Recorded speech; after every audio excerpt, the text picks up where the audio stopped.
বন্ধু দেখুন, এইভাবে উতলে পড়বে না। বন্ধু, আমরা দুধ জাল দিতে গেলে অনেক সময় তলা লেগে যায়। এরকম গামলায় একটুখানি জল দিয়ে ধুয়ে নেবেন, তাহলে আর দুধটা তলা লাগবে না। আর একটা বন্ধু বলি, আমরা দুধ জাল দিতে গেলে উতলে পড়ে যায়। সেই জন্য বলছি, যখনই দুধ জাল দেবেন, দুধের পাত্রের এই কানায় একটু মাখন মাখিয়ে নেবেন, তাহলে দুধটা উতলে আর আপনাদের বাইরে পড়বে না, ভেতরেই জাল হবে। এরকম কানায় মাখন মাখিয়ে নেবেন।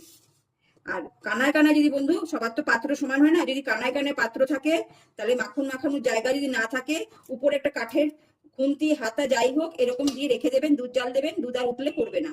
এবার দেখুন, আমি দুধটা জাল দেবো, আমি মাখন মাখিয়ে নিয়েছি, এবার দুধ জাল দেবো। বন্ধু দেখুন, দুধ উতলাচ্ছে, দেখেছেন তো পুরো চারিদিকে, কিন্তু পড়বে না দুধ পুরো।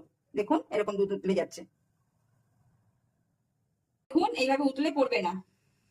দেখুন, আমি কান্নায় যে মাখন মাখিয়ে দিয়েছিলাম, অতটাই অব্দি দুধটা থাকছে, এটা উতলে আর পড়বে না দুধ।